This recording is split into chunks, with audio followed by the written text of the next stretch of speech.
नमस्ते मेरे प्यारे भाई। इस समय देश में कड़ाके की ठंड पड़ रही है और ठंड के माहौल को थोड़ा सा गर्म बनाते मेरे भाई एक मॉक टेस्ट सॉल्व करके। मेंस का पेपर होने वाला है, 18 जनवरी को पेपर होगा, ठंडी रहेगी मेरे भाई तब भी। तो कड़ाके की ठंड में पढ़ाई करते रहो मेरे भाई। इस सैटरडे संडे 14-15 दिसंबर को हमने अपनी एप्लीकेशन टेस्ट रैंकिंग पर all India live free mock test कराए थे। तीसरा मॉक टेस्ट था मेंस वाले बच्चों के लिए। हम हर संडे के संडे सैटरडे संडे जो है लाइव मॉक टेस्ट करा रहे हैं और मैं इसका कंप्लीट सॉल्यूशन यहां पर कराऊंगा मैथ वाले सेक्शन का। ठीक है, ये टेस्ट मैंने ही तैयार किया था और इसका लेवल था मॉडरेट। अगर आप 30 में से 25 से प्लस सवाल आप कर पा रहे हो, 25 प्लस, यानी कि आपकी तैयारी मेरे भाई यहां पर अच्छी है। ठीक है, पिछले दो मॉक टेस्ट आपको कहां पर मिलेंगे? तो हमारा जो यूट्यूब चैनल है टेस्ट रैंकिंग, इस यूट्यूब चैनल पर जब आप यहां पे जाओगे तो पिछले दो मॉक टेस्ट का सॉल्यूशन भी आपको यहां पर मिल जाएगा। ठीक है, और दो हो गए ना, ऑल इंडिया लाइव टेस्ट 1 और ऑल इंडिया लाइव टेस्ट 2, और ये तीसरा मैं यहां पर सॉल्व करवा रहा हूं। एग्जाम से पहले मैं आपके जो है ऑल इंडिया में 5-6 मॉक टेस्ट करवा दूंगा मेरे भाई। ठीक है ना, चलो शुरू करें मेरे दोस्त। तो कॉपी पेन लेके बैठो। जिन बच्चों ने टेस्ट नहीं दिया है, भैया ऐसी गलती क्यों कर रहे हो? आगे से जब टेस्ट होगा, हजारों बच्चे पेपर देते हैं और सीरियस बच्चे, जो सिलेक्शन लेने वाले बच्चे, जो सोशल मीडिया पे कमेंटबाजी नहीं कर रहे, जो सोशल मीडिया पे प्रेजेंस नहीं है, वो बच्चे मॉक टेस्ट दे रहे हैं। तो आप इस सैटरडे संडे भी हम करवाएंगे, उसको जरूर दीजिएगा मेरे दोस्त। चलो, सवाल नंबर 1। सवाल इसमें देखो, प्रीवियस ईयर के भी सवाल हैं लेकिन साथ साथ नए क्वेश्चंस भी हैं। ट्राइंगल एबीसी में एम और एन एबीएसी पर पॉइंट है और ओ एमसी और एनबी का इंटरसेक्शन पॉइंट है। तो हम सबसे पहले ये एक ट्राइंगल बना लेते हैं मेरे भाई। ये आपका ट्राइंगल हो गया और ट्राइंगल क्या नाम है? A B C, A B C. ठीक है, एम एन जो है बीसी के समांतर है। यहां पे एक पॉइंट एम है मेरे भाई और यहां जो है एक पॉइंट एसी पर एन है। और ये जो लाइन खींची गई है, ये जो लाइन खींची गई है एम एन, ये बीसी के पैरेलल है। ये दोनों लाइन एक दूसरे के समांतर हैं। ठीक है, एमसी और एनबी का इंटरसेक्शन पॉइंट ओ है, एमसी और एनबी। तो मेरे भाई इस तरीके से मिलाना पड़ेगा। ये रहा एमसी और ये रहा एनबी। इनका जो इंटरसेक्शन पॉइंट है, ये वाला जो बिंदु है मेरे प्यारे भाई, ये ओ है। एम से एमबी का रेशियो 7:9 है।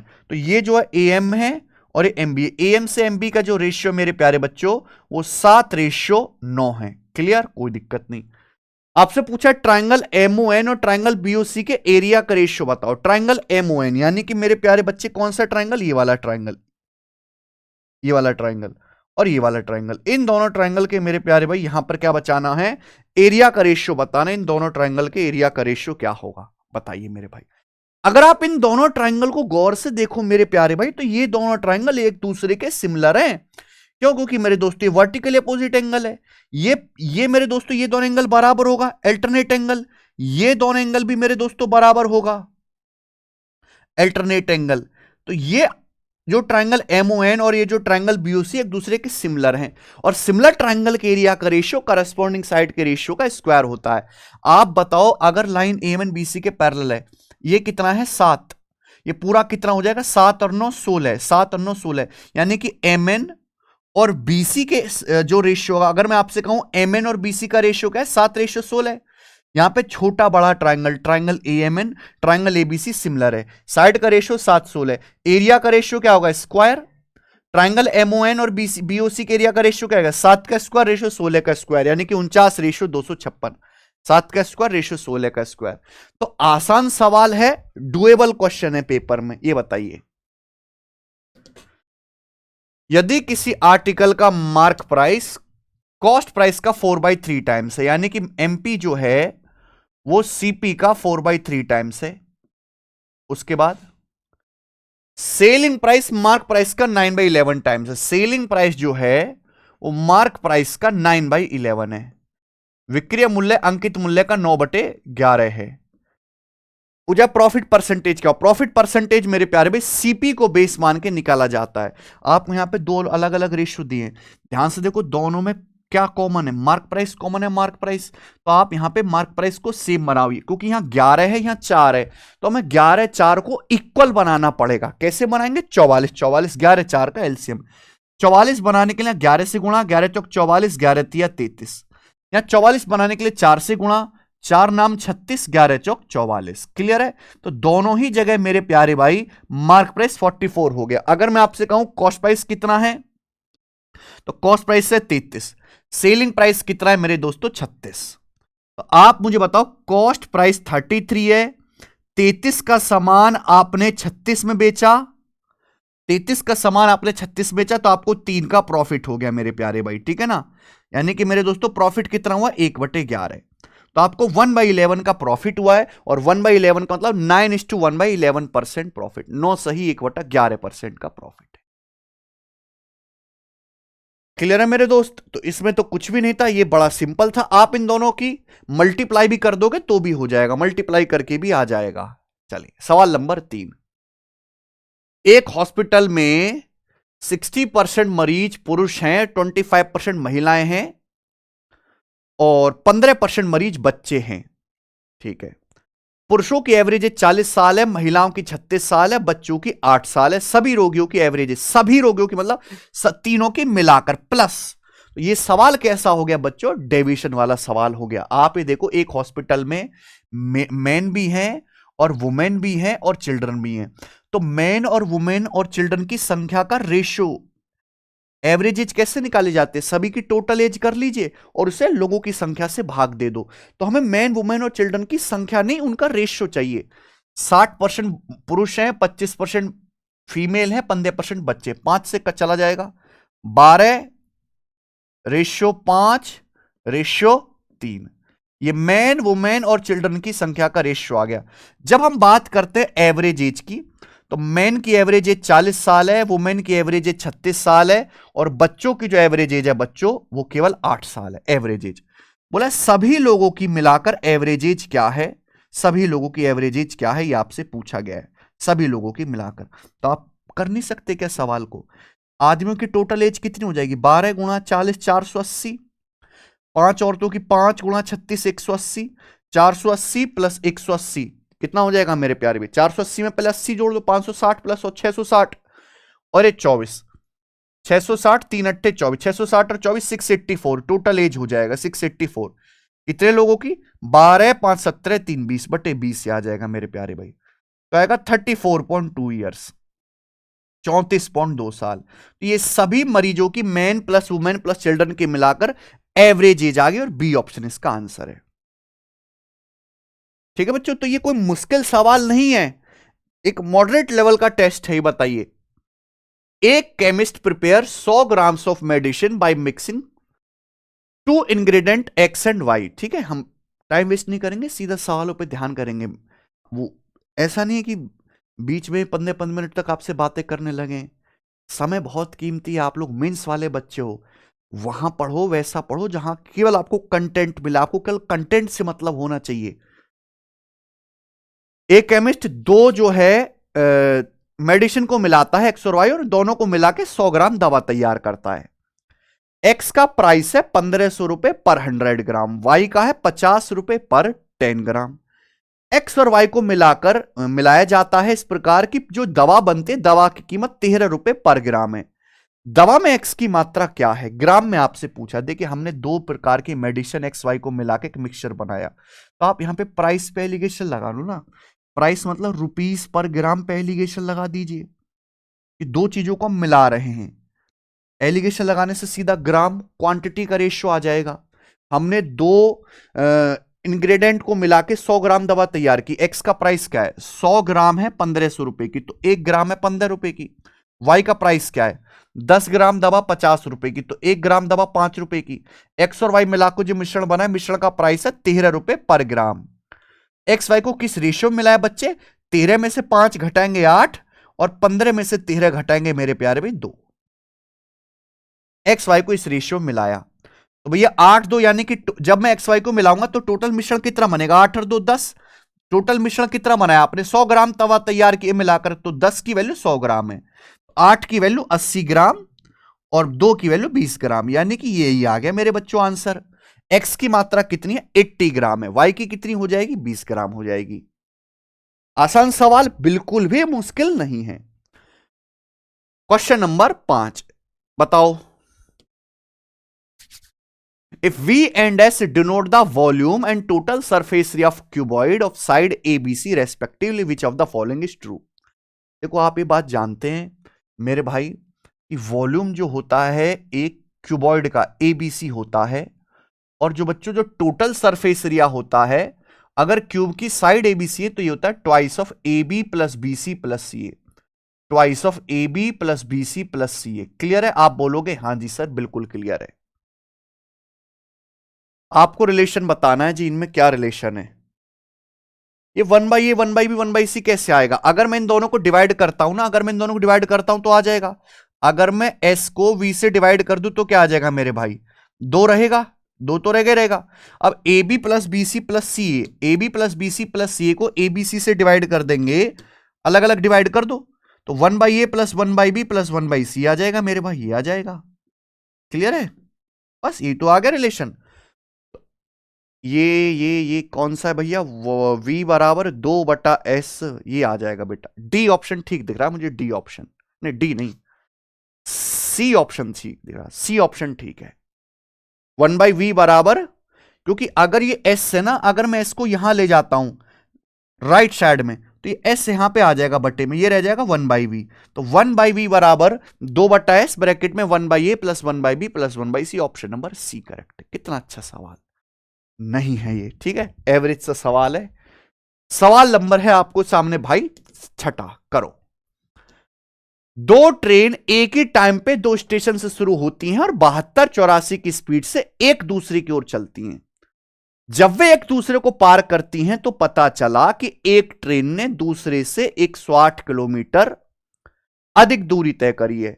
दोनों स्टेशन के बीच की दूरी क्या है और वो कितने घंटे के बाद मिलेंगी? एक बात बताइए, 2 ट्रेन है मेरे भाई, ये 2 स्टेशन है, 2 ट्रेन एक ही टाइम पर एक साथ चलना शुरू करती हैं एक दूसरे की ओर 72 और 84 किलोमीटर पर आवर की स्पीड से। यही बोला गया है सवाल में, आप बोलोगे हाँ सर यही बोला गया है। 2 ट्रेन एक ही टाइम पे 2 स्टेशन से शुरू होती हैं और 70 to 84 की स्पीड से एक दूसरे को चलती हैं। अब जब ये दोनों ट्रेन आपस में मिलेंगी, मिलने के बाद एक दूसरे को पार करेंगी, तो पता चला कि जब ये दोनों ट्रेन मिली, एक ट्रेन दूसरी से 108 किलोमीटर ज्यादा चल चुकी है। आप बताओ, ये स्लो है, ये फास्ट ट्रेन है, तो ये ज्यादा चलेगी। अच्छा, ये ट्रेन चलती है 1 घंटे में 72 किलोमीटर, ये ट्रेन चलती है 1 घंटे में 84 किलोमीटर। तो ये जो हमारी सेकंड ट्रेन है, ये 1 घंटे में कितना एक्स्ट्रा चलती है? 1 घंटे में 84 माइनस 72, 12 किलोमीटर। तो सेकंड ट्रेन पहली वाली ट्रेन से 1 घंटे में 12 किलोमीटर एक्स्ट्रा चलती है, तो 108 किलोमीटर एक्स्ट्रा चलने में कितना समय लगा होगा? 9 घंटे। हर घंटे सेकंड ट्रेन पहली से 12 किलोमीटर ज्यादा चलती है, तो जब वो मिलेंगी तो 108 किलोमीटर ज्यादा चल चुकी है, तो कितना समय लगा होगा? 9 घंटे। यानी कि 9 घंटे के बाद ये दोनों ट्रेन मिलेंगी। आंसर एक ही हो सकता है, सी। ये आ गया। अगर आपसे डिस्टेंस पूछेगा तो दोनों ट्रेन एक दूसरे से 9 घंटे के बाद मिली, डिस्टेंस बराबर रिलेटिव स्पीड, अपोजिट डायरेक्शन में relative speed S1 plus S2 72 plus 84 गुणा टाइम, टाइम है मेरे प्यारे भाई 9 घंटे के बाद मिली, आएगा किलोमीटर में। ठीक है, समझ में आ गया बच्चे? आप बोलोगे हाँ जी सर। आसान सवाल 6 आगे करेंगे। सवाल नंबर है बच्चे 7, करो। ABCD एक चतुर्भुज है जिसका डायगोनल BD 62 है। AL BD पे परपेंडिकुलर है, CM BD पे परपेंडिकुलर है। AL और CM दिया हुआ चतुर्भुज का एरिया आपको पता है। वैसे डायग्राम की कोई जरूरत नहीं है, अगर मैं आपको डायग्राम बना के दिखा भी दूं तो जैसे आप ये समझ लीजिए कि चतुर्भुज है, आप ये समझ लीजिए कि ये क्वाड्रिलेटरल है, क्वाड्रिलेटरल, और ये इसका डायगोनल है BD। ठीक है भाई, ABCD ये आ गया मेरे भाई। क्लियर है? आप बोलोगे हाँ जी सर। अब यहां पे A और वर्टेक्स C से परपेंडिकुलर डाला गया इस प्रकार से, ये परपेंडिकुलर डाला गया, परपेंडिकुलर, ये AL और CM, ये CM, डायगोनल की लंबाई आपको दी है, डायगोनल की, कौन सा डायगोनल है, बीडी की लंबाई आपको दी है, ठीक है जी।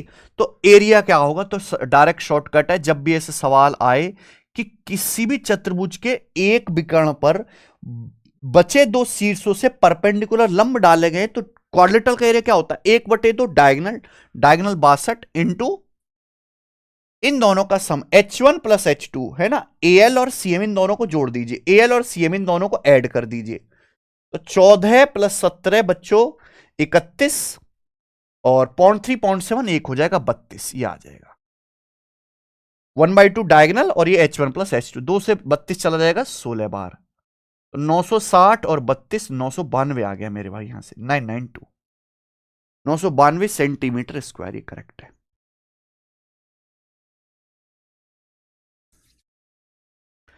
समझ में आया कितना आसान सा सवाल है। आइए, 3 उम्मीदवार ने एक चुनाव लड़ा दिन दहाड़े और 1136 7,636 11,628 वोट प्राप्त किए। हारने वाले उम्मीदवार अंतिम यानी कि जो लास्ट आया, सबसे लास्ट यानी कि ये वाला, कुल वोटों का कितना परसेंट मिला, तो ये जो बंदा है जो सबसे लास्ट आया है उसे कुल वोटों का कितना परसेंट मिला, तो कुल वोट हैं कितने मेरे भाई, टोटल वोट्स कितने हैं, टोटल वोट्स तो आपको जोड़ना पड़ेगा, टोटल वोट्स कितने मेरे प्यारे भाई, आपको जोड़ना पड़ेगा, तो जोड़ो भाई इन्हें टोटल कितने वोटर्स हैं, देखो 1,000 7 8,000 और 11 19,000 हो गया, 100 600 700 और 600 1300, यानी कि 19,000 1300 हो गया, 20,000 300 36 36 72 2800, यानी कि टोटल कितना हो गया फिर ये 20,400 हो गया, तो टोटल कितने वोटर हैं 20,400, सबको ऐड कर लिया, और 20,400 में से लास्ट जो आया उसको मिले 1136 वोट, परसेंटेज में पूछा ना कितने वोट मिले गुणा 100%, ये हो जाएगा मेरे भाई, क्या बात समझ में आई, 2 जीरो से 2 जीरो कट जाएगा भैया, तो 204 पंजे चला जाएगा मेरे प्यार, भैया 5 बार जाएगा, यानी कि 5 पॉइंट समथिंग आएगा, तो अप्रोक्स 5.5% के आसपास है, ठीक है ना, यही सही है, डी ऑप्शन करेक्ट है, हटाइए। एक क्रिकेट खिलाड़ी का 40 पारियों में एवरेज 60 रन है, एक पारी में उसका हाईएस्ट स्कोर मिनिमम स्कोर से 110 रन ज्यादा है, अगर इन दोनों पारियों को हटा दिया जाए तो बची 38 पारियों का एवरेज 58 है, हाईएस्ट स्कोर बताओ। देखिए भाई साहब, एक प्लेयर ने 40 जो है पारी खेली और 40 पारियों का एवरेज कितना है 60 रन, 60 रन एवरेज, अगर इन दो पारी सवाल में ही बोला है कि जो जो उसका हाईएस्ट स्कोर है वो लोएस्ट स्कोर से 110 रन ज्यादा है, हाईएस्ट माइनस लोएस्ट बराबर 110 रन है, अगर मैं इन दोनों पारी को हटा दूं जिसमें उसने हाईएस्ट स्कोर किया और सबसे कम स्कोर किया, दोनों पारी को हटा दूं तो कितनी इनिंग्स कितने मैच बचेंगे 38, और 38 मैच का जो एवरेज है मेरे प्यारे भाई वो 58 है, 58 38 मैच का एवरेज, तो क्या आप मुझे यहां से हाईएस्ट प्लस लोएस्ट इन दोनों पारियों का सम बता सकते हो क्या, एक बात बताओ, हमारे 40 मैच खेले प्लेयर ने, उनका एवरेज है 60 रन, 60 रन, तो मान लिया हाईएस्ट भी 60 रन बनाए, लोएस्ट भी 60 रन बनाए, जब मैं इन दोनों को हटाता हूं, जब मैं इन दोनों को हटाता हूं तो एवरेज 2 रन कम हो जाता है, कितनी पारियों का 38 पारियों का, यानी कि इन दोनों पारियों को हटाने की वजह से 38 पारियों का एवरेज 2 रन कम हो गया, यानी कि 38 दूनी 76 76 का नुकसान हो गया, 76 का नुकसान हो गया दो पारी को हटाने की वजह से, यानी कि इनका जो टोटल स्कोर होगा हाईएस्ट प्लस लोएस्ट का होगा 60 60 120 और 76 196। अब बेसिक से भी निकाल सकते, बस थोड़ी कैलकुलेशन ज्यादा हो जाएगी। आपसे पूछा हाईएस्ट स्कोर क्या आएगा, दोनों को जोड़ के आधा कर दो, 196 में 110 जोड़ के आधा कर देंगे मेरे प्यारे भाई, ठीक है, तो 296 और 10 106, 306 का आधा यानी कि 153, तो हाईएस्ट जो स्कोर है वो 153 है, बी ऑप्शन ये है बस, ठीक है, कोई परेशानी इसमें नहीं, आसान सवाल है, पॉपुलर सवाल है मेरे भाई, ठीक है।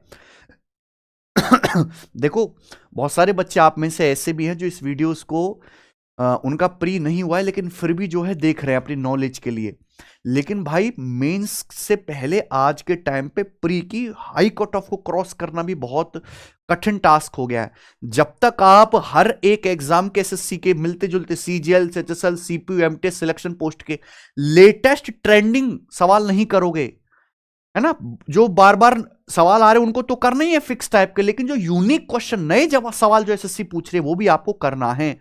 और मिनिमम 4 से 5 साल के क्वेश्चंस तो आपको प्रैक्टिस करने। तो ये बुक हमारी एसएससी मैथ्स दी कंप्लीट कोचिंग जो अमेजन फ्लिपकार्ट पे है, ये इसलिए बनाई गई है कि कोई बच्चा अगर सिलेबस पूरा करके प्रीवियस ईयर की प्रैक्टिस करना चाहता है, बार बार कंफ्यूज है कहां से करें, तो भाई ये बुक है एसएससी मैथ्स दी कंप्लीट कोचिंग। 8000 क्वेश्चन है। ये इन 8000 सवालों से आपको एक भी सवाल फालतू नहीं लगाना एसएससी की तैयारी के लिए। चाहे प्री की तैयारी कर रहे हो, चाहे मेंस की, प्रीवियस ईयर जो है इसी में है, इससे बाहर कुछ नहीं है। इस बुक में थ्योरी भी है, सॉल्यूशन भी है। जब भी आपको ऑफर में सस्ती मिले ऑनलाइन, आप इसको ऑर्डर कर लेना तुरंत, ठीक है। सवाल number 10। A boat can travel eight A speed of 42 kilometre per hour in still water. एक नाव की शांत जल में जो चाल है, यानी कि एक्स का मान भाई 42 किलोमीटर पर आवर है। धारा की गति 3 किलोमीटर पर आवर, यानी कि करंट की स्पीड जो है वाई का मान है 3 किलोमीटर पर आवर। तो नाव को धारा के अनुकूल 157.5 किलोमीटर, धारा के प्रतिकूल यानी कि अपस्ट्रीम 78 किलोमीटर जाने में कितना समय लगेगा। यार इस सवाल में क्या है, टाइम आपसे पूछा, टाइम बराबर डिस्टेंस बटे स्पीड। एक नाव को 157.5 किलोमीटर डाउनस्ट्रीम जाना है और नाव को 78 किलोमीटर अपस्ट्रीम जाना है, कितना समय लगेगा। भाई नाव की डाउनस्ट्रीम स्पीड कितनी है, डाउनस्ट्रीम स्पीड है x प्लस वाई, 42 और 3 45। नाव की अपस्ट्रीम स्पीड कितनी है, x माइनस वाई, 42 हो गया, ये 42 माइनस 3 39। तो 39 की स्पीड से आपको 78 किलोमीटर जाना है। टोटल समय कितना लगेगा, ऐड कर दीजिए मेरे भाई। तो ये तो पूरा का पूरा 2 बार चला गया, ये कितनी बार जाएगा भैया, 45 तिया 135, 135 के बाद बच जाएगा यहां पे 22, 225, 45 पंजे 3.5 बार जाएगा। 3.5 और 2 5.5 घंटे, यानी कि नाव को कुल 5.5 घंटे लगेगा बच्चे। 5.5 घंटे का मतलब 5 घंटे 30 मिनट। आंसर है इस सवाल का सी ऑप्शन, 5 घंटे 30 मिनट। आइए, एक फोल्डिंग बेड का एमआरपी 18,000 है। अमन ने इसे 15 और 10% की लगातार 2 डिस्काउंट के बाद खरीदा और इसके ट्रांसपोर्ट पे 830 रुपए खर्च किए। फिर इस बेड को 18,440 में बेच दिया। उसका लाभ बताओ मेरे भाई। एक बात जानना कि भाई अमन तो है नहीं इसमें, कौन है ये, एक फोल्डिंग बेड है, अमन है ये रहा ना, एक फोल्डिंग बेड है जिसका एमआरपी 18,000 रुपए है। अमन भाई साहब ने इसको खरीदा 15% के डिस्काउंट पर। आप बताओ 15% डिस्काउंट कितना होता है, 15% होता है 3/20। फिर 10% का डिस्काउंट और है सक्सेसिव, 10% मतलब 1/10। तो 15% का डिस्काउंट मिला 3/20, तो कितने में खरीदा, 17/20 में।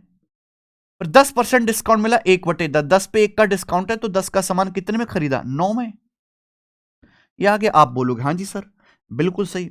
तो ये कट गया मेरे प्यारे में 90, तो 90 गुणा 17 निम्मा 153 आ गया जी। 90 इंटू 153, तो कितना आ जाएगा मेरे भाई, 15 निम्मा 135, 1350 और 9 तिया 27, 1350 और 27 आ गया 13770, 13770। तो अमन भाई साहब ने इतने में बेड खरीदा है, ये 13770। अब खरीदने के बाद बेड को रिक्शा में रख के लाओगे भी तो घर, तभी तो सो पाओगे। आपने रिक्शा वाले को ट्रांसपोर्ट पे 830 रुपए खर्च किया, तो टोटल बेड की कीमत क्या होगी मेरे भाई, 70 और 30 100 हो गया 13800। 13,800 में 800 जब आप जोड़ोगे तो 14,600 हो गया। यानी कि बेड की कीमत होगी भाई साहब मेरे 14,600, और 14,600 का ये बेड आपने 18,440 रुपए में बेच दिया। तो आपको प्रॉफिट कितना हुआ मेरे प्यारे भाई, ये बताओ। तो पहले 15,000 कर दे लेते 400, फिर 3440, तो आ जाएगा मेरे प्यारे भाई 3840। 400 और ये 3440, 3840, 3840, 3840 का आपको प्रॉफिट हो गया मेरे भाई। खत्म, कुछ भी नहीं है। आओ, यदि R/15 बराबर साइन प्लस कॉस, R बराबर 15 साइन प्लस कॉस, S बराबर 16 sign minus cos, R²/15² plus S²/16² का मान क्या है? सवाल में कुछ भी नहीं भाई, इसका तो आंसर 2 आ गया, 2। R बराबर 15 sine into sine plus cos है ना, तो R/15 क्या आएगा? Sign plus cos. R/15 क्या आएगा मेरे भाई? साइन प्लस कॉस, इसका होल स्क्वायर। S/16 क्या आएगा भाई? साइन माइनस कॉस, इसका होल स्क्वायर। और आप जानते हैं कि A+B², A-B² क्या होता है? Twice of A² plus B²। अब sine square plus cos square 1 होता है, तो 2 गुणा 1 2, तो इस सवाल का आंसर 2 आ गया। हटाइए, ये देखिए सवाल नंबर 13। ये सवाल लग रहा है CI का है। 8400 3 साल में एक ब्याज की दर पर चक्रवृद्धि ब्याज 6115.2 है। 8400 पर 3 साल में जो कंपाउंड टेस्ट मिला है वो 6115.2 रुपए है। ब्याज एनुअली कंपाउंड होता है, ठीक है। 1.5 साल के लिए सेम दर पर, 1.5 साल के लिए सेम ब्याज की दर पर सेम धनराशि पर चक्रवृद्धि ब्याज के बीच अंतर क्या होगा? जब ब्याज सेमी एनुअली कंपाउंड होता है और सेम राशि पर जब समान टाइम के लिए सिंपल इंटरेस्ट होता है। बहुत बढ़िया सवाल। देखो इतना कंफर्म है कि अगर ये मुझे सवाल सॉल्व करना है ना भाई, तो मुझे रेट ऑफ इंटरेस्ट निकालना पड़ेगा। अगर आपको 8400 रुपए पर 3 साल में 6115.2 रुपए ब्याज मिला, तो ब्याज की दर आप बता सकते हो, मुझे रेट ऑफ इंटरेस्ट निकाल के दिखा सकते हो। भाई प्रिंसिपल कितना है?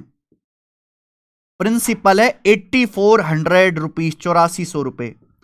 8400 रुपए के प्रिंसिपल पर 3 साल में कितना ब्याज मिला? 6115.2 रुपए का ब्याज मिला 3 साल में कंपाउंड इंटरेस्ट। ये परसेंटेज में कितना आएगा भाई? इंटू 100%। बताओ जरा कितना आ जाएगा ये? आप इसको परसेंटेज में निकालो, ठीक है। तो 4 से तो जाएगा ही जाएगा, लेकिन 84 में 21 भी है, 21 से भी जाएगा क्या? अगर मैं पहले, चलो 4 से काट लेते हैं 21 बार। 4 से मेरे भाई 15, 1 4 दूनी 8 और 3 4 अट्ठे 32, 3 4 अट्ठे 32 ही आया। 21 से अगर काटें तो 21 7 147 और 5 21 दूनी 42 और 16 21 अट्ठे 168, तो 72.8% आ गए। बहुत बड़े, अब तो कुछ बचा ही नहीं सवाल में मेरे भाई। अगर आपको 3 साल में 72.8% कंपाउंड टेस्ट मिला है प्रिंसिपल का, 8400 रुपए पर 6115.2 रुपए ब्याज मिला, परसेंटेज में 72.8%। आपको बताओ अगर 3 साल में 72.8% ब्याज मिला है तो रेट ऑफ इंटरेस्ट क्या होगा? अगर ब्याज की दर 10% है तो भाई 3 साल में कितना ब्याज मिलता है? 33.1%। स्टैंडर्ड है। अगर ब्याज की दर 20% पर एनम है, 20% पर एनम है, तभी तो 3 साल में मेरे प्यारे भाई 72.8% ब्याज मिलेगा। यह आपको पता होना चाहिए। 5 10 15 याद होना चाहिए। 5 का 3 बार ब्याज 15.7625, 10 का 3 बार ब्याज 33.1, 20 का 3 बार ब्याज 72.8, तो ब्याज की दर है 20%। अब आप मुझे बताओ, साल बोला है, सेम प्रिंसिपल पर सीआई का डिफरेंस क्या होगा 1.5 साल के, जब इंटरेस्ट हाफ ईयरली कंपाउंड होता है और जब सेम रेट से सेम पीरियड के लिए सिंपल इंटरेस्ट लगाया जाता है। अब बताओ समय 1.5 साल है। अगर समय 1.5 साल है, आप हाफ ईयरली कंपाउंड करोगे, 1.5 साल का मतलब 18 महीने। हाफ ईयरली कंपाउंड करोगे तो 6 महीने की 3 साइकिल होंगी बच्चों। अब आप हमें खुद बताओ, 1 साल में 20% ब्याज है तो 6 महीने में कितना होगा? 10%। तो बच्चों जो आपको कंपाउंड टेस्ट मिलेगा वो मिलेगा 10 10 10 का सक्सेसिव 33.1% आपको सीआई मिलेगा। या हो जाएगा सीआई। अच्छा, सिंपल इंटरेस्ट कितना मिलेगा? अगर ब्याज की दर 20% है, 1.5 साल का टाइम है, तो 1.5 साल में सिंपल इंटरेस्ट कितना मिलेगा बच्चों? 30%। 1 साल में 20%, 1.5 साल में 30%। इनका आपसे डिफरेंस पूछा है, तो डिफरेंस कितना आएगा? 3.1%, यही पूछा है। सीआई और एसआई का डिफरेंस 3.1% आएगा। कितने का? 8400 रुपए का। तो 8400 रुपीज का मेरे प्यारे भाई आपसे 8400 रुपए का सेम प्रिंसिपल के लिए 3.1% आपको निकालना है। परसेंटेज से 20, 84 गुणा 3.1, यानी कि एंड में आएगा 4। ये रहा B option. B option answer है।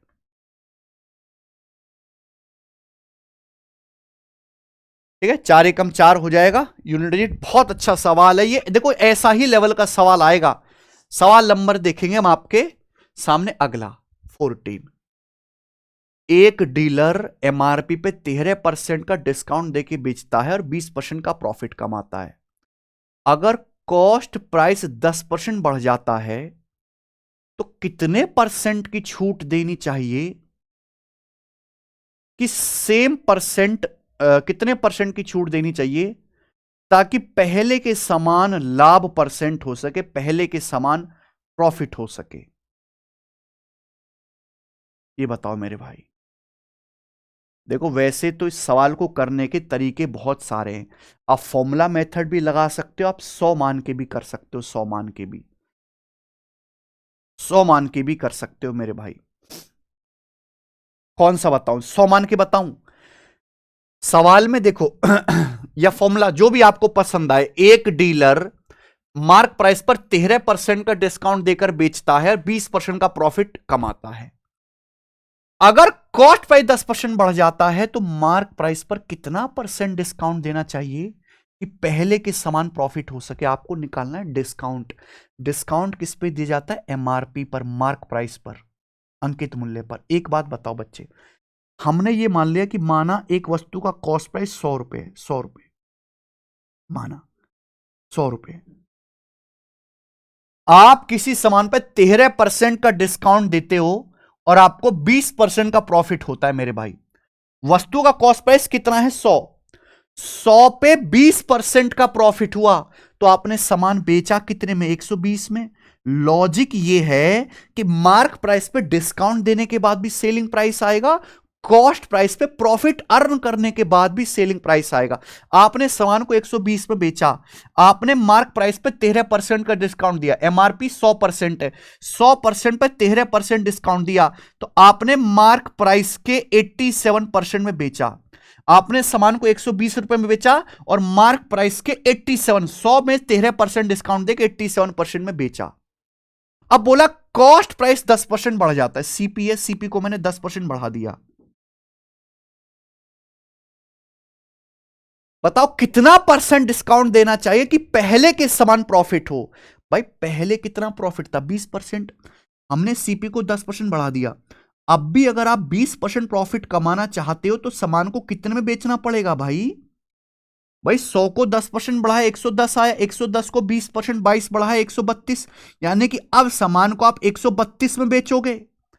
अगर आप सामान को 132 में बेचोगे तो मार्क प्राइस के कितने परसेंट में सेल होगा? अगर 120 की वैल्यू 87% है तो 132 की वैल्यू आपसे पूछी है। बस यहां पे इतना सा सवाल है। ये वो तरीका है जो आपका एक स्टेप में आंसर निकाल के देगा। ये देख सकते हैं 12 गुणा 11 132 होता है, ये 1.1 टाइम्स है, तो ये भी 87 का 1.1 टाइम्स होगा, यानी कि 87 प्लस 8.7, 87 में 8 जोड़ दूंगा तो 95.7%। यानी कि अगर आप किसी सामान का सीपी 10% बढ़ाते हैं और फिर भी 20% प्रॉफिट कमाते तो सामान को मार्क प्राइस के अंकित मूल्य के 95.7% में बेचना पड़ेगा। भाई सामान का मार्क प्राइस है 100%, 100% का सामान आपने 95.7 में बेचा तो 100 से कितना कम है? 95.7, 4.3, 4.3% कम है। 4.3% आपने डिस्काउंट दिया। मार्क प्राइस 100% होता है, आपने 95.7% में बेचा। कितना लेस? 4.3% लेस में बेचा, वही आपने डिस्काउंट दिया है।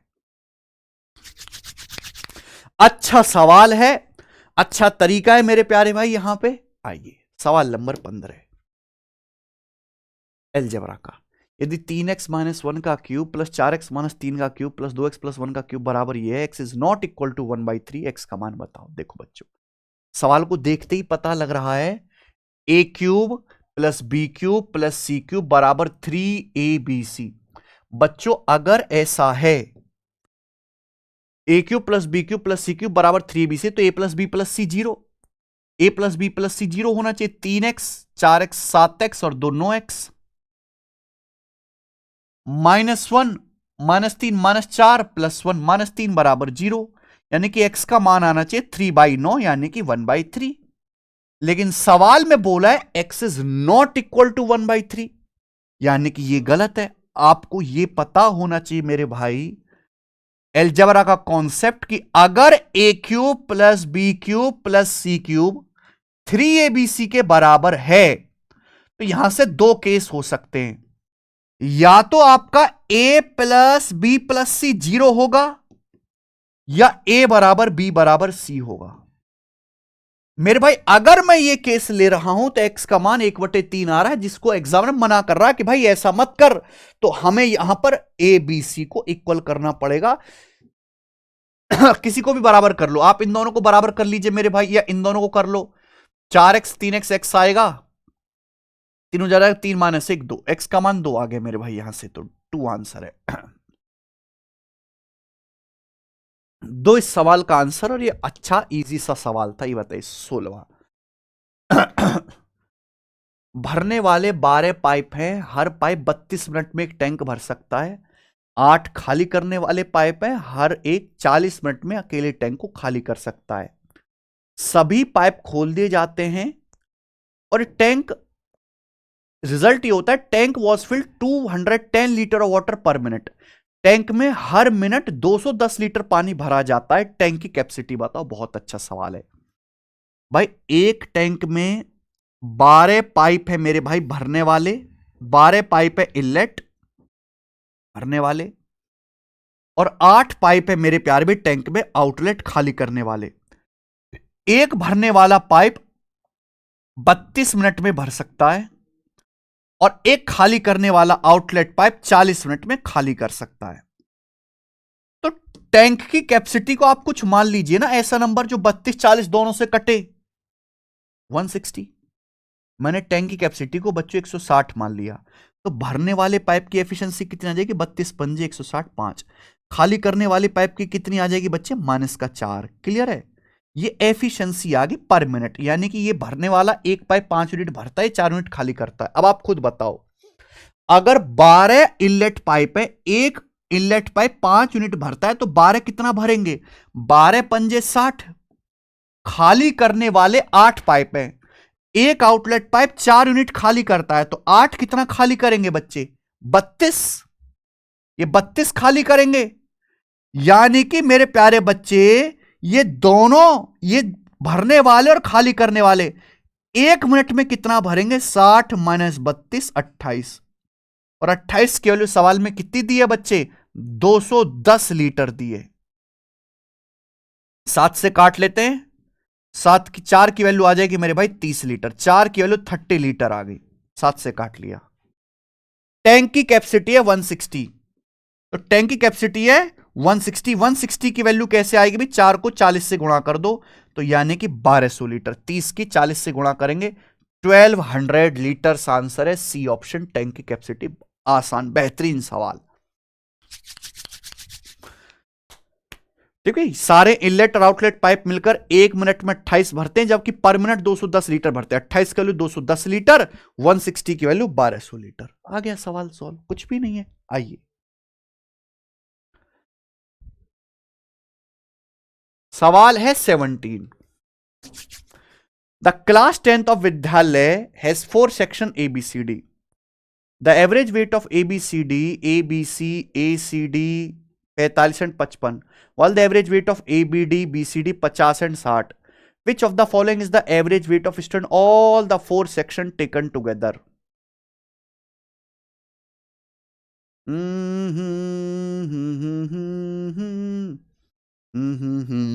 देखो भाई, हमें चारों का एवरेज वेट निकालना है। वैसे इस सवाल में कुछ है नहीं मेरे भाई, एक क्लास में 10th के 4 सेक्शन ABCD, ABC का जो एवरेज वेट है 45 है और ACD का 55 है। देखो एवरेज वेट 3 सेक्शन ABC, इनका एवरेज वेट 45 है, तो टोटल वेट कितना होगा 45 गुणा 3। ऐसे ही जैसे सवाल में बोला है ACD का एवरेज वेट 55 है, तो टोटल कितना होगा मेरे भाई 55 गुणा 3। अब ABD का एवरेज वेट 50 है, ABD का एवरेज वेट 50 है, तो टोटल कितना होगा मेरे भाई 50 गुणा 3। और ये BCD का एवरेज वेट 60 है, तो टोटल कितना होगा मेरे भाई 60 गुणा 3। अगर आप थोड़े से दिमाग लगाओ तो ये सब बिना लिखे कर सकते थे। अगर मैं इनको जोड़ दूं, A 3 बार B 3 बार, अगर मैं ऐड करता हूं A 3 बार B 3 बार 4 3 बार, नहीं हो गया thrice of A plus B plus C plus D नहीं आ जाएगा। और यहां पर भी मेरे दोस्तों 3 कॉमन, यहां पर भी 3 कॉमन, 45 और 55 100, 60 और 50 110, यानी कि 210 आ गया। तो मेरे भाई ये 3 से 3 कैंसल आउट हो गया, तो A plus B plus C plus D 210।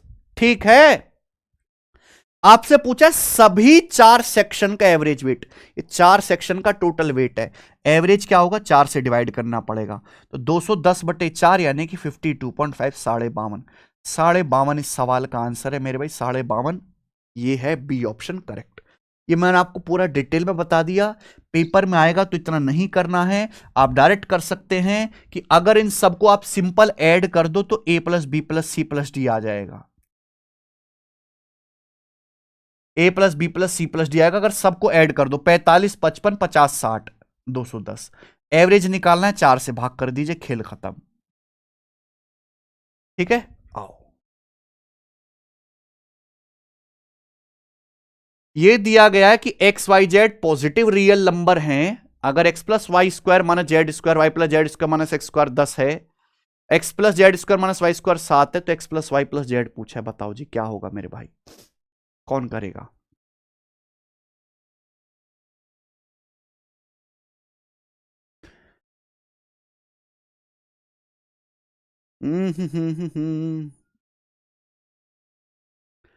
देखो मेरे भाई इस सवाल में कुछ भी नहीं है, X Y Z positive number है और आपको 3 कंडीशन दी हुई है मेरे भाई, 3 कंडीशन यहां पे दी हुई है ये वाली।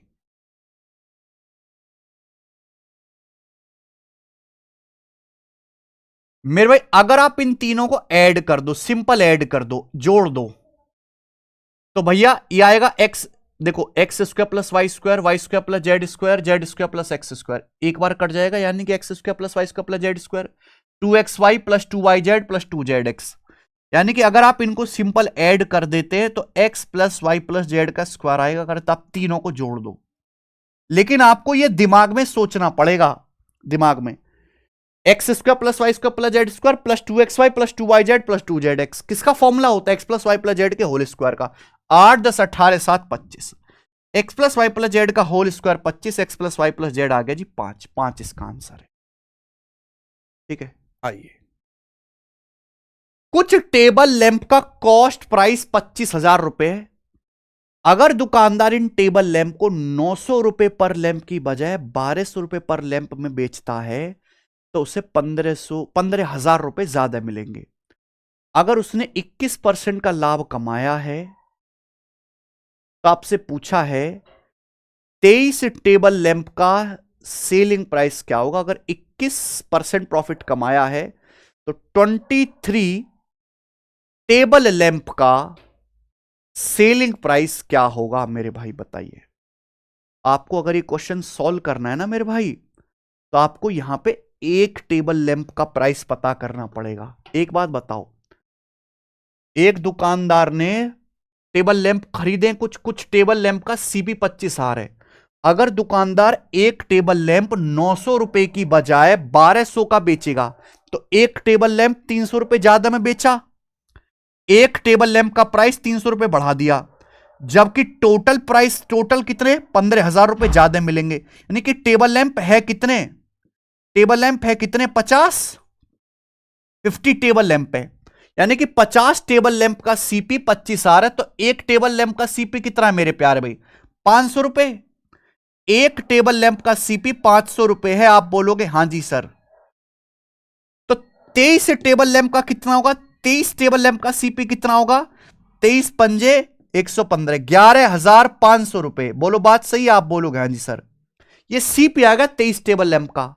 बोला अगर 21% प्रॉफिट कमाए तो सेलिंग प्राइस बताओ। अब 11,500 लागत है, आप 21% लाभ कमाओगे, 100% पे 21% प्रॉफिट कमाओगे, तो 121% में बेचोगे, मल्टीप्लाई बाई 121% ही आ गया।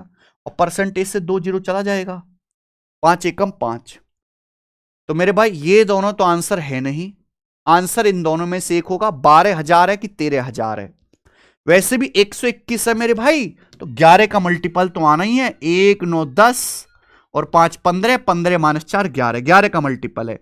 1 5 6 5 11 और ये 10, ये 11 का मल्टीपल नहीं है। तो आंसर आ गया बी ऑप्शन। बताओ।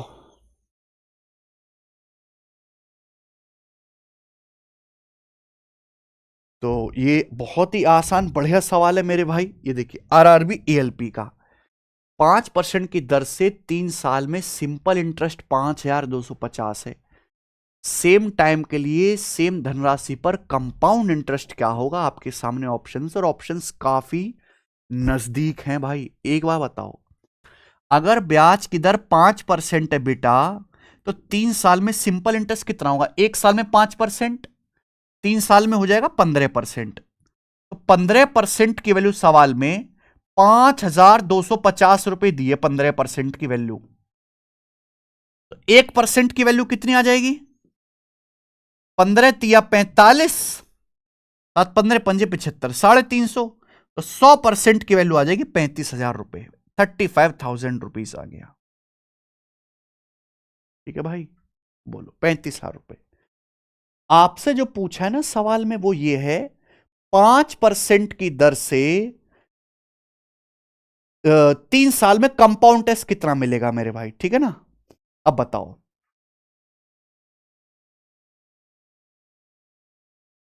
5% की दर से कंपाउंड इंटरेस्ट कितना मिलेगा?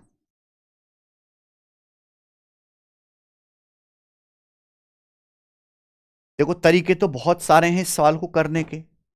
आप मल्टीप्लाइंग, आप ये भी कर सकते हैं कि 5% का 3 बार सक्सेसिव 15.7625% के बराबर होता है।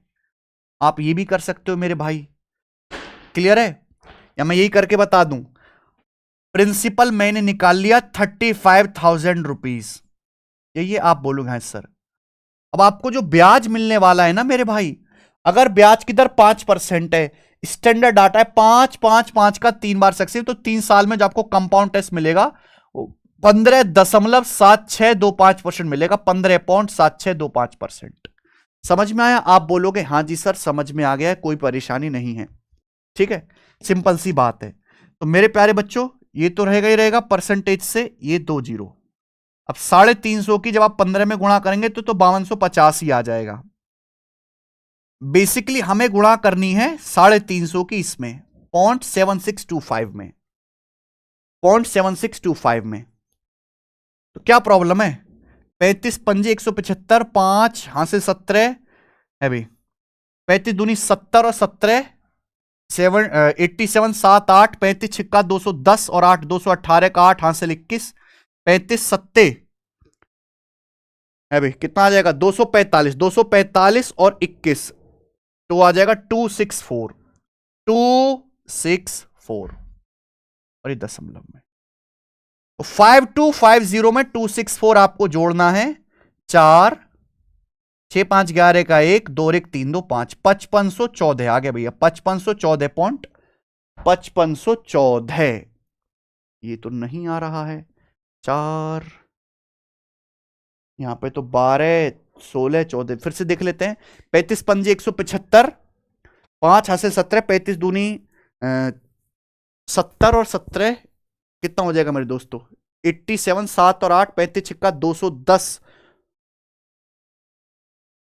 210 और 8 218 का 8 हासिल 21, तो 35 सत्ते 245 और 21 हो जाएगा ना, 245 21, तो ये 266 आ जाएगा, यानी कि 5516.875 को अप्रोक्स 88 लिख दिया, तो 5516.88 हो जाएगा डी ऑप्शन। ये एक तरीका है। तरीके तो इसके और भी हैं मेरे भाई, और भी इसके तरीके हैं। आप ट्री बना सकते हो, आप मेरे प्यारे भाई यहां पे गोल्डन रेशियो लगा सकते हो, आप मल्टीप्लाइंग फैक्टर लगा सकते हो, बहुत सारे तरीके करने के हैं। ठीक भाई, अच्छा सवाल है, बढ़िया। एएलपी के पेपर का नजदीक में आंसर है। 21वां करिए। मान लीजिए ये x बराबर है और ये y बराबर है, x माइनस वाई बराबर a plus B under root 10 है। आपसे पूछा a माइनस बी, यानी कि कंपेयर करके बच्चों आपको निकालना होता है। बताओ, ये x की वैल्यू है, ये y की वैल्यू है मेरे भाई। देखो जब भी ऐसा कुछ आए ना, मैंने क्या सिखाया है, a plus root B, A minus root B, कभी भी ऐसा आए, कभी भी x का मान डायरेक्ट मत निकालो, स्क्वायर निकालो। x का आप हमेशा स्क्वायर निकाल लीजिए। जब भी ऐसा कुछ आए, under root A plus root B plus minus under root A minus root B, हमेशा x का मान डायरेक्ट ना निकाल के उसका स्क्वायर निकालोगे। आप x का स्क्वायर करोगे तो क्या हो जाएगा मेरे भाई, ये समझिए बच्चों, ये समझो कि ये a है, ये b है, और आप में सर को जानता है a माइनस बी का स्क्वायर बराबर a square plus B square minus 2b। a square plus B square करूंगा तो रूट हट जाएगा, 35 35 70, इन दोनों को जोड़ूंगा, ये 5 रूट तेरे कट गया, 35 35 70 माइनस 2ab, 2a का मतलब इन दोनों की गुणा, इन दोनों की गुणा, तो रूट के अंदर गुणा करेंगे मेरे भाई। 35 का स्क्वायर 1225 माइनस 5 रूट 13 का स्क्वायर 25 गुणा 13, ठीक है, यानी कि 325, तो आ जाएगा जी 900। 900 का अंडर रूट 30, 900 का अंडर रूट 30, यानी कि आ जाएगा एक्स स्क्वायर बराबर 10। तो एक्स का मान आ गया रूट 10। देखो कितना भयानक एक्स का मान आया है, रूट 10। क्लियर है? आप बोलोगे हाँ सर। अब ये देखिए, ये तो आ गई एक्स की वैल्यू, वाई की वैल्यू निकालने तो rationalization 3 minus root 10 upon 3 plus root 10, तो ऊपर नीचे 3 माइनस रूट 10 से गुणा, नीचे क्या आएगा मेरे प्यारे भी 3 plus root 10, 3 minus root 10, 9 minus 10 minus 1, तो वाई क्या आ जाएगा मेरे दोस्तों, 9 10 19 माइनस 2 तिया 6 रूट 10 बटे माइनस 1, वाई की वैल्यू आएगी 6 रूट 10 माइनस 19। आपसे अगर x माइनस वाई करने के लिए कहा जाए, अगर आप x में से y घटाओगे, इसमें से घटाओगे, तो ये 19 हो जाएगा, रूट 10 में से 6 रूट 10 घटाओगे तो माइनस का 5 रूट 10 हो जाएगा। तो ये आया मेरे भाई x माइनस वाई। जबकि सवाल में ये कह रहा है ये a प्लस बी रूट 10 है, तो a की जगह लिखा हुआ है 19। आप देखो b की जगह क्या लिखा हुआ है, तो b की जगह लिखा हुआ है ना मेरे भाई, यहां b की जगह लिखा हुआ है माइनस का 5। कंपेयर करो, तो a की जगह 19 है और b की जगह माइनस का 5 है, तो माइनस माइनस प्लस, 19 5 24, 24 आंसर है। बहुत अच्छा सवाल, बहुत अच्छा सवाल, बहुत अच्छा डाटा।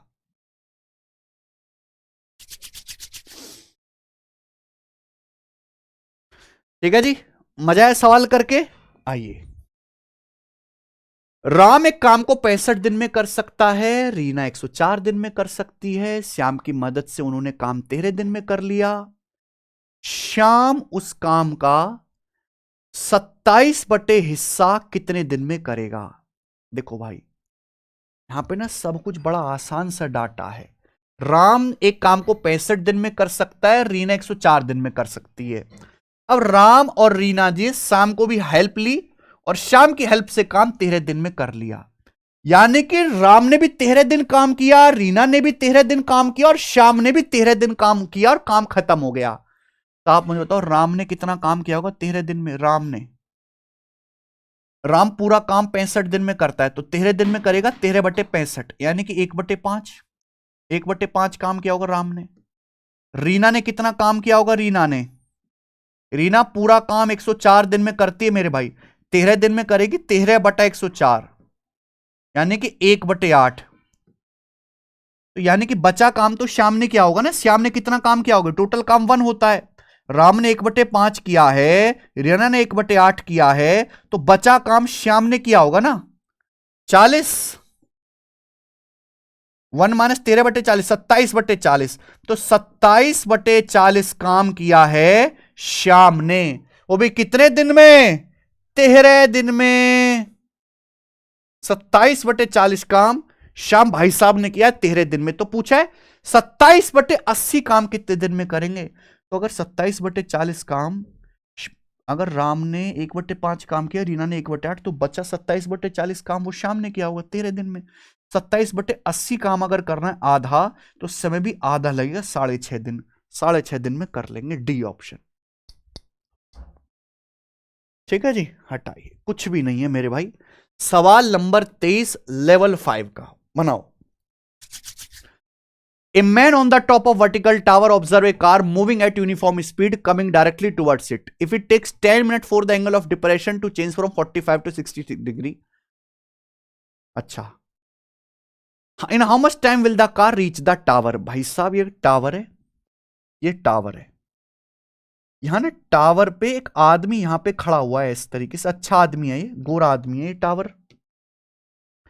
अब ये टावर पे खड़ा खड़ा आदमी जो है ऑब्जर्व करता है कि एक कार जो है सीधे उसकी ओर आ रही है और 45 डिग्री से 60 डिग्री एंगल चेंज होने में 10 मिनट लगता है। माना जैसे अभी कार मेरे भाई यहां पर है, माना जैसे अभी कार यहां पर है, तो यहां से जब देखते हैं तो ये डिप्रेशन एंगल 45 डिग्री का है, तो ये भी 45 डिग्री का होगा। कार जो है टावर की ओर आ रही है, कार चलती रही चलती रही चलती रही चलती रही चलती रही, सपोज कार यहां पे आ गई। अब आदमी देखता है अब एंगल जो है मेरे भाई ये 60 डिग्री का हो गया, 60 डिग्री का, तो ये भी 60 डिग्री होगा। और ए से बी तक जाने में 10 मिनट लग गया, ए से बी तक कार को जाने में बोला है। तो कार कितने समय में मीनार तक पहुंचेगी? कार जो है यहां आ चुकी है, यहां से यहां तक पहुंचने में कितना टाइम लगेगा, ये पूछा है मेरे भाई आपसे। In how much time will the car reach the tower? In how much time will the car reach the tower? Tell me बेटा, क्या आंसर होगा मेरे भाई, एक बार बताओ। आपके यहाँ पे दो दो राइट एंगल ट्रायंगल दिखाई दे रहे हैं। जब भी ऐसे सवाल है मैं आपको बता चुका हूं, इस लेंथ को 1 मान लेकर, अगर मैंने लेंथ 1 मान ली, 1 की माना ये लेंथ 1 है, तो 60 के सामने कितना आ जाएगा मेरे भाई? √3। 30 के सामने 1 है, ये 30 डिग्री है, 30 के सामने 1, 60 के सामने √3। बड़े राइट एंगल को देखो, 45 के सामने √3, 45 के सामने √3, ये तो पूरी लेंथ भी √3 होगी। 45 के सामने √3, ये एंगल भी 45 है, तो 45 के सामने पूरी भी √3 होगी, ये 1 है, तो कितना बचा? √3 - 1, ये √3 - 1 बचा। यानी कि √3 - 1 यूनिट डिस्टेंस जाने में 10 मिनट लगता है। अगर √3 - 1 यूनिट डिस्टेंस जाने में 10 मिनट लगा, तो 1 यूनिट जाने में लगेगा 10/√3 - 1, 1 यूनिट जाने में ये टाइम लगेगा मेरे भाई। बोलो, अगर √3 - 1 यूनिट जाने में 10 मिनट लगा है, तो ये आपसे पूछा है 1 यूनिट, 1 यूनिट जाने में कितना समय लगेगा? 10/√3 - 1। अब मेरे प्यारे भाई इसका आप रेशनलाइजेशन कर दो, तो √3 + 1 से गुणा, और नीचे आ जाएगा मेरे प्यारे भाई यहां पे 2, √3 + 2, यानी कि 5 × √3 + 1 मिनट। तो 5 × √3 + 1 मिनट ये आ जाएगा मेरे भाई, ठीक है ना। 5 × √3 + 1 यानी कि 5 √3 + 3 मिनट, बी ऑप्शन। 5 √3 + 5, ये तो ऑप्शन नहीं है। A man on the top vertical observe car move uniform speed coming. If it take 10 minute angle 10 minute लगता है, एंगल ऑफ डिप्रेशन 45 से 60 degree, in how much time will the car reach the tower? अच्छा, total time पूछा है मेरे भाई, यानी कि यहां से यहां तक आने का टोटल टाइम पूछा है। यहां से यहां तक जाने में लगा 5 √3 + 1 मिनट, 10 मिनट पहले ही लग चुके हैं, तो आ जाएगा 5 √3 + 15, तो 5 √3 + 15 मिनट आएगा इसका आंसर। ये वाला आंसर है भाई, ठीक, ए ऑप्शन, 5 √3 + 15, ये वाला सही है। सर्कल पर एक आर्क है जिसकी लंबाई 19.25 सेंटीमीटर है, सेंटर पे 18 डिग्री का कोण बनाता है। सर्कल का एरिया कितना होगा? एरिया मेरे भाई, ठीक है जी। सवाल तो आप ये मत समझो कि मैंने कहीं कोई खतरनाक सा कोई सवाल लिया है। ये सवाल ऑलरेडी सीजीएल 2022 के 23 के प्री का पूछा हुआ, प्री के पेपर का, मेंस का नहीं, प्री के पेपर का पूछा हुआ सवाल है। एक सर्कुलर आर्क है जिसकी लंबाई 19.25 है, सर्कुलर आर्क की लंबाई दी है, सेंट्रल एंगल दिया है। यहां से आप फॉर्मूला लगा के रेडियस निकालोगे, रेडियस, ये फॉर्मूला होता है लेंथ ऑफ आर्क बराबर 2πr गुणा थीटा बाई 360 डिग्री। आपको वैल्यू थी, यहां से रेडियस निकालोगे, जब रेडियस पता लग जाएगी तो सर्कल का एरिया निकालेंगे। लेकिन एक बात ध्यान रखिएगा, अगर इस सवाल के आंसर ऐसे हैं 0.625 यानी कि बिल्कुल ठीक ठीक है, कोई नियरेस्ट अप्रोक्स में आंसर नहीं है, आप जानते हैं सर्कल का area pi R square 22/7 R square, ये कन्फर्म है कि रेडियस ऐसी ही आएगी जो 7 से कटे। रेडियस ऐसा नंबर आएगा जो 7 से कट जाएगा, तो आंसर जो भी आएगा 22 11 का मल्टीपल आएगा, तभी एंड में 0.625 आ सकता है मेरे भाई। 11 का मल्टीपल चेक करना है केवल। यह सवाल इतना कैलकुलेटिव है कि पेपर में इसको सॉल्व करना पूरा बहुत मुश्किल काम है, आपको ऑप्शन से ही चेक करना पड़ेगा। 11 का मल्टीपल ये एज इट इज ऑप्शन है, 1 7 8 8 6 14 14 2 16। यहां देखिए 1 और 9 10 10 और 6 15 5 20, ये आंसर नहीं है। ये देखिए 1 7 8 6 14 14 2 16, 1 8 9 6 15 5 20, ये भी नहीं है। 1 7 8 और 0 8 8 2 10, ये देखिए 1 8 9 9 6 15 5 20, ये भी नहीं, यानी कि ये आंसर आ गया 50। 1 7 8 प्लस 0 8 और 8 2 10, 1 और 9 10 10 6 16 16 5 21, 21 और 10 का डिफरेंस 11 आ रहा है। ठीक है, तो answer should be D option, 1 7 8 2 10 9 और 1 10 और 11 21, बिल्कुल सही। डी ऑप्शन इस सवाल का एकदम करेक्ट आंसर है। सब बच्चों को आ गया समझ में, आगे चलेंगे। 25वां, find the total number of common tangent of the circle. आपके सामने दिया हुआ ये जो दो सर्कल है ना भाई, इनकी कितनी कॉमन टेंजेंट हैं? ला ला ला, इन दोनों सर्कल की टोटल कितनी कॉमन टेंजेंट है?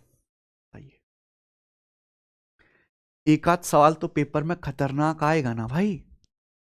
कॉमन टेंजेंट पहले ये पता करो, इन दोनों सर्कल के सेंटर क्या हैं, इन दोनों सर्कल की रेडियस क्या है। आपको पता है मेरे भाई, अगर किसी सर्कल की इक्वेशन ये है X square plus Y square plus 2gx plus 2fy plus C, अगर बच्चों ये किसी सर्कल की इक्वेशन आपको इस तरीके से दी हुई है, तो सर्कल का जो सेंटर होता है, सेंटर यानी कि केंद्र के निर्देशांक, वो होते हैं -g और -f, -g-f।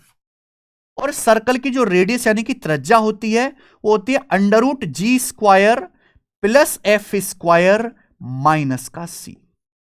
√g² plus f² minus c, ये याद कर लीजिए, लर्न कर लीजिए, बहुत हेल्प देगा।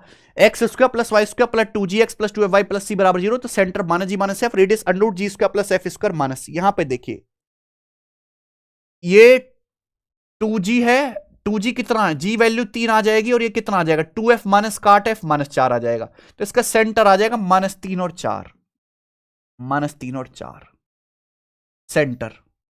ये सेंटर आ गया मेरे भाई O1।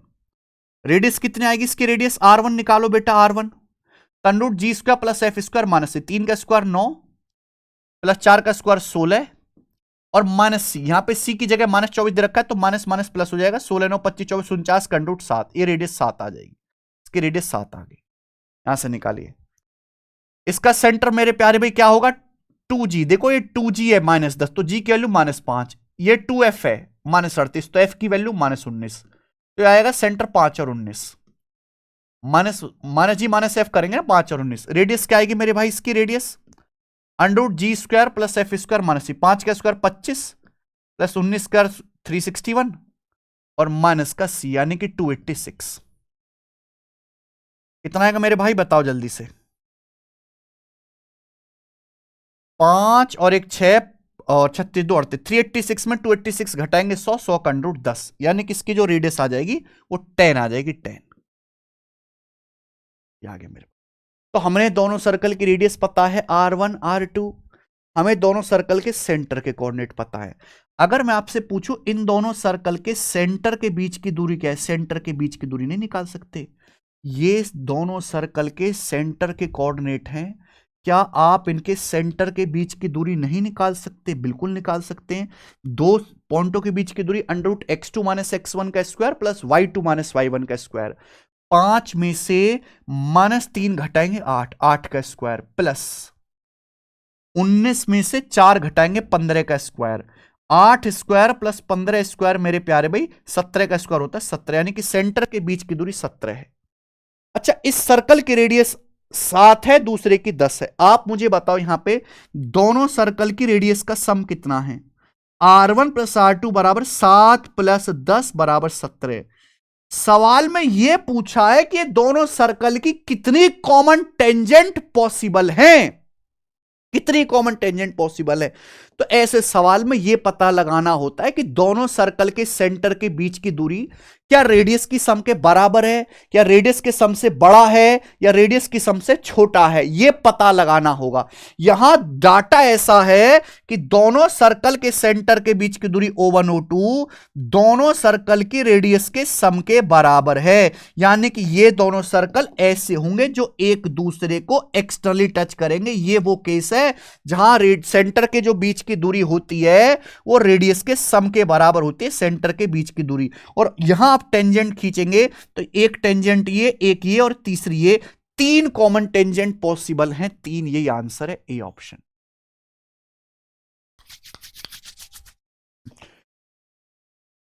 भाई साहब क्या गजब का सवाल दिया है आपको मॉक टेस्ट में करने के लिए।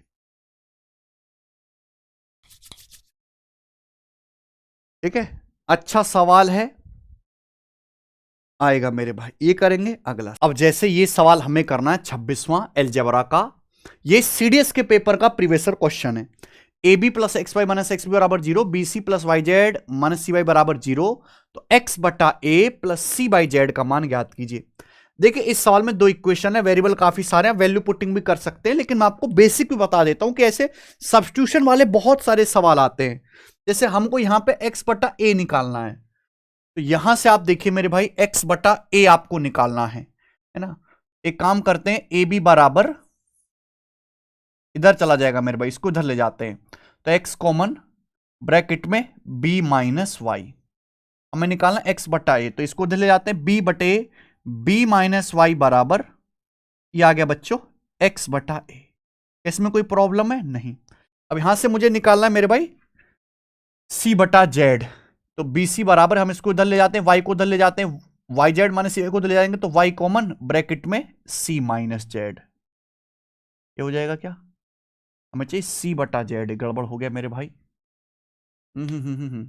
एक काम करते हैं, इधर हम वाई जेड को रहने देते हैं ना, वाई जेड को हम सी वाले वाई इसको इधर ले जाते हैं, सी वाई माइनस बी सी, तो सी कॉमन ब्रैकेट में वाई माइनस बी, बस हो गया। ये हमें सी बटा जेड चाहिए, जेड चला गया राइट साइड में, इधर आ जाएगा, तो वाई बटे वाई माइनस बी बराबर सी बटा जेड। क्लियर, यहां तक किसी बच्चे कोई परेशानी? ये हो गया मेरे भाई। अब आप मुझे बताओ, मेरे पास x बटा ए है, मेरे पास c बटा जेड है, दोनों की यहां वैल्यू रख दो। x बटा ए क्या आएगा, b बटे b माइनस वाई, और c बटा जेड क्या आएगा, y बटे y माइनस बी। अगर आप यहां पर b माइनस, क्योंकि सेम ही है b minus Y Y minus B, अगर माइनस एल्सियम ले लो, माइनस एल्सियम ले लो, ये b है, b माइनस वाई में से माइनस लेंगे तो ऊपर माइनस का y हो जाएगा, तो b माइनस वाई बटे b माइनस वाई क्या आ गया, 1 आ गया। इस सवाल का आंसर 1 आ जाएगा मेरे भाई, और ये वैल्यू पुटिंग से भी हो जाएगा सवाल। ठीक है, चलिए आओ सवाल नंबर 27। ये सवाल है आईबीपीएस पीओ के पेपर का, 2020 में आया है। एक साइकिल का मार्क प्राइस 5600 रुपए है, साइकिल पर डिस्काउंट दिया जाता है। गलती से कैशियर ने बिल बनाते समय 2 बार डिस्काउंट लगा दिया, जिससे उसे 1400 रुपए की कीमत पर बेचा गया। 1400 रुपए पे बेचने से फिर भी 16 सही 2/3% का प्रॉफिट हुआ। Had the cashier applied discount only once, अगर कैशियर ने एक ही बार डिस्काउंट दिया होता तो बताइए परसेंटेज प्रॉफिट क्या होता। मेरे भाई बहुत अच्छा सवाल, वेरी नाइस क्वेश्चन, मजा आएगा करके। आपने आज तक ऐसा सवाल किया नहीं होगा, लगेगा कि मुश्किल है, पर ऐसा है नहीं। जैसे एक साइकिल का मार्क प्राइस 5600 रुपीज है, 5600 रुपीज, आपने इस पर डिस्काउंट देना चाहा, लेकिन गलती से कैशियर ने 2 बार डिस्काउंट दे दिया, और 2 बार डिस्काउंट के बाद उस साइकिल को 1400 रुपए में बेचा। क्लियर है? आप बोलोगे हाँ जी सर। अच्छा, 1400 रुपए में बेचने से 16 सही 2/3% का प्रॉफिट हुआ। 16:2/3% का मतलब 1/6। आपने किसी साइकिल को 1400 रुपए में बेचा, आपको 16 सही 2/3% प्रॉफिट हो, यानी कि आर्टिकल का कॉस्ट प्राइस 6 है तो 1 का प्रॉफिट हो, तो सामान 7 में बिका। यहां से आप 6 यूनिट कैलोरी निकाल लेंगे तो ये क्या आ जाएगा, सीपी, यानी कि 1200 रुपए। कॉस्ट प्राइस 1200 रुपए आ गया। 1400 रुपए में बेचते हो तो 16 सही 2/3% का प्रॉफिट होता है। अगर सीपी 6 तो 1 का प्रॉफिट है, सामान बिका 7 में। 7 के लिए 1400, 6 के लिए 1200। बोला अगर एक ही बार डिस्काउंट दिया होता तो प्रॉफिट क्या होता? प्रॉफिट निकाला जाता है सीपी पे। देखो आपने 2 बार डिस्काउंट दे दिया, 2 बार डिस्काउंट देने से कीमत क्या हो गई, 5600 की 1400 हो गई, 1/4, 1/4 हो गया। अगर आप एक ही बार डिस्काउंट देते, 2 बार डिस्काउंट दोने पर हो गया 1/4। अगर आप एक ही डिस्काउंट देते तो अंडर रूट आ जाएगा 1/2। अगर आप एक ही बार डिस्काउंट देते तो 5600 का सामान बेचते 2800 में। आपने 2 बार डिस्काउंट दे दिया, यानी कि आपने किया क्या, पहले 5600 का आधा किया 2800, फिर एक बार और डिस्काउंट दिया 2800 का और आधा कर दिया 1400। क्लियर है? 1/4 आपने कर दिया, जबकि आपको क्या करना था, आधा ही करना था, हाफ ही करना था मेरे भाई। इसका मतलब अगर आप एक ही बार डिस्काउंट देते तो सामान 2800 रुपए का बिकता।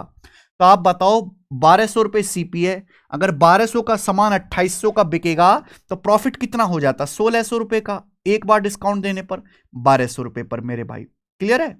यानी कि कितना, 4/3। 4/3 का मतलब 1 + 1/3, तो आपका प्रॉफिट होता 1 का मतलब 100%, 1/3 33:1/3%। तो 133 सही 1/3% का आपका लाभ होता। क्या गजब का सवाल है, ठीक है ना?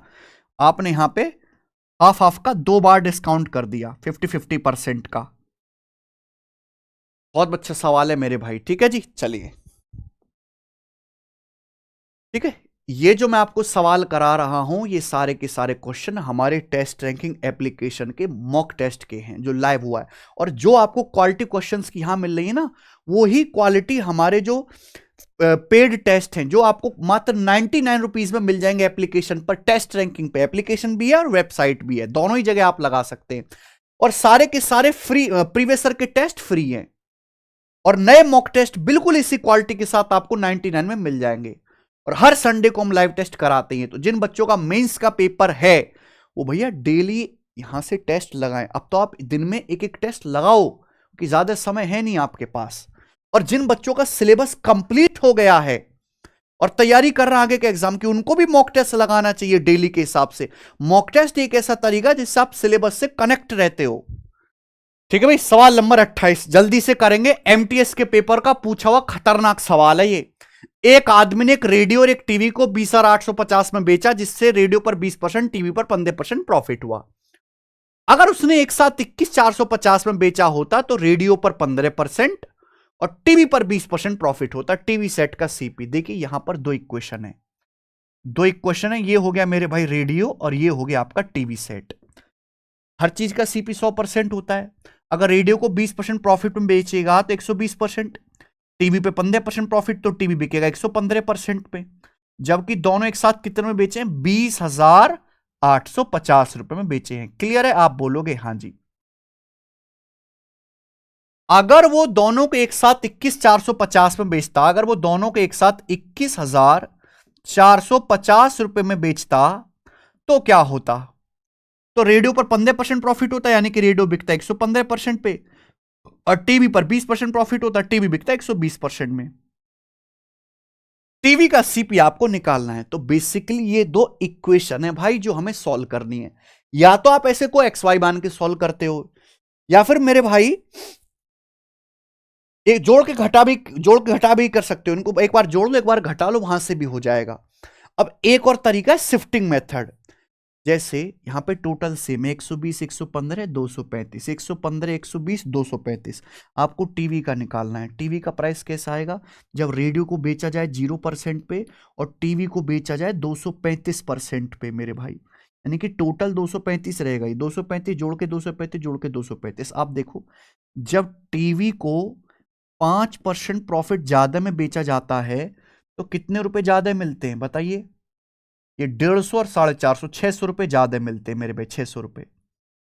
अगर टीवी को कितना हो जाएगा मेरे भाई, 120 से 115, अगर टीवी को 115% ज्यादा में बेचा जाएगा तो कितने रुपए एक्स्ट्रा मिलेंगे बताओ बेटा। 5% का 600 कितने गुना है, 120 गुना है। आप ऐसे समझो 5 का 23 गुना 115, 5 की 23 में गुणा कर देंगे 115 आ गया, तो 600 की भी 23 में गुणा कर देंगे, 23 छिक्का 138, 13,800 रुपए आ जाएगा। आप बोलोगे हाँ जी सर। 5 का 23 टाइम्स, 600 का 23 टाइम्स हो गया। क्लियर है? तो ये आप इसमें ऐड करेंगे तो कितना आएगा मेरे प्यारे भाई, ये आ जाएगा 21,450 में 13,800 ऐड करिए 50, 8 4 12 का 2, हाथ से लेक 21 और 1 22 और 13 35, 35 25 0। क्लियर है? आप बोलोगे हाँ जी सर बिल्कुल सही, कोई प्रॉब्लम नहीं है। अब आप मुझे बताओ, यानी कि टीवी के सीपी का 235% ही 35250 है। टीवी के कॉस्ट प्राइस का 235% है 35250, तो 1% की वैल्यू कितना है बटे 235, 100% की वैल्यू मल्टीप्लाई बाई 100, ये टीवी का सीपी आ गया। ये होता है शिफ्टिंग मेथड, 5 से 20 बार और 5 से 47 बार। 47 से जरूर जाएगा मेरे भाई, तो 47 सत्ते सत्ते जाएगा ना, 280 और 49 329, 329 तो कितना बच जाएगा मेरे प्यारे भाई यहां पे, ये एक और ये 22, 235, 235 यानी कि 5 बार चला गया मेरे भाई, 750, तो 750 गुणा 20 यानी कि 15,000, तो 15,000 रुपए टीवी का क्रय मूल्य आ गया। और ये आंसर होना चाहिए पहला ऑप्शन। कितना अच्छा सवाल है भाई साहब शिफ्टिंग का, इस तरीके से करोगे तो ही जल्दी होगा।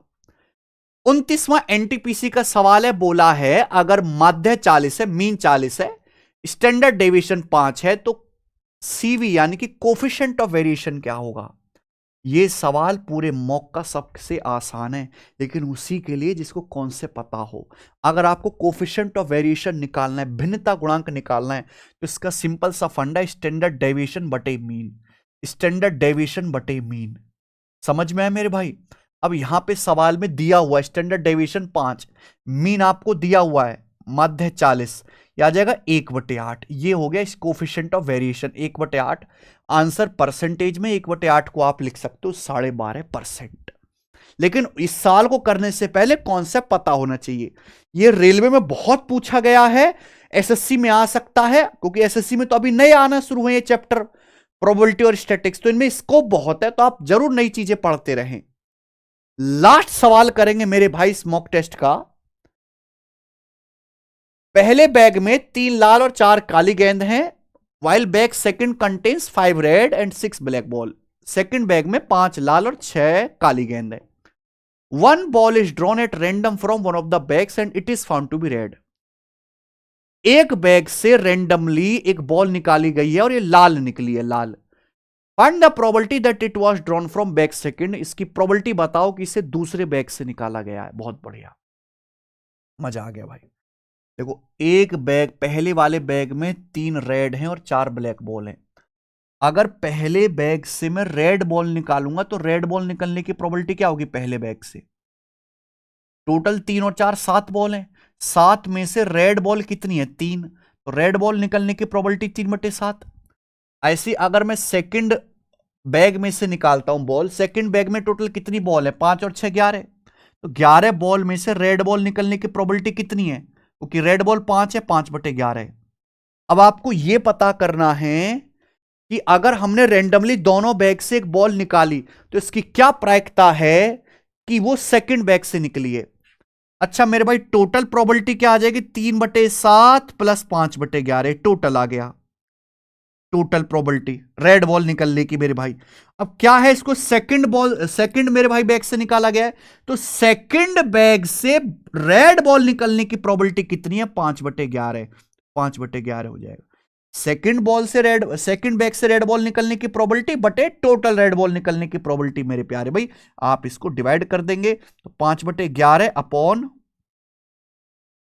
11×3 और 35, 68, 68/77 ही आएगा मेरे बच्चों।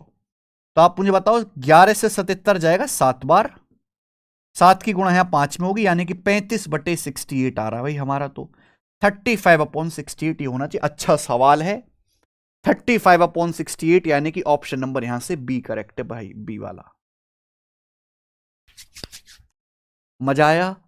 इसी के साथ मेरे भाई ये टेस्ट आपका पूरा होता है। कितने अच्छे अच्छे सवाल हमने हर एक चैप्टर को यहां पे कवर करने की कोशिश की है। फ्रेश एग्जाम ओरिएंटेड रेलेवेंट नए क्वेश्चन कराएं। जितने ज्यादा आप एग्जाम ओरिएंटेड नए रेलेवेंट क्वेश्चन कर सकते हो उतना देखो, इस टेस्ट में शुरुआत हल्के सवालों से हुई थी, पर आखिर तक हमने लेवल को बिल्कुल मेंटेन कर दिया। पेपर में भी ऐसा हो सकता है, कभी आप पेपर खोलो पहला ही सवाल बहुत भयानक दिखे, इसका मतलब ये नहीं कि पूरा पेपर मुश्किल है। ठीक है, तो ये हमारा तीसरा लाइव टेस्ट कंप्लीट सॉल्यूशन था। अगर आपको ये मॉक टेस्ट बहुत पसंद आया है और आप चाहते हो मैं आगे भी ऐसे मॉक टेस्ट का सॉल्यूशन कराऊं जिससे हर बच्चे को फायदा हो, तो इस वीडियो को शेयर करो, लाइक करो, हमारे इस नए चैनल को सब्सक्राइब करो मेरे भाई। और ऐसे बढ़िया क्वालिटी के मॉक टेस्ट आपको टेस्ट रैंकिंग ऐप पर मिल जाएंगे। धन्यवाद, बाय।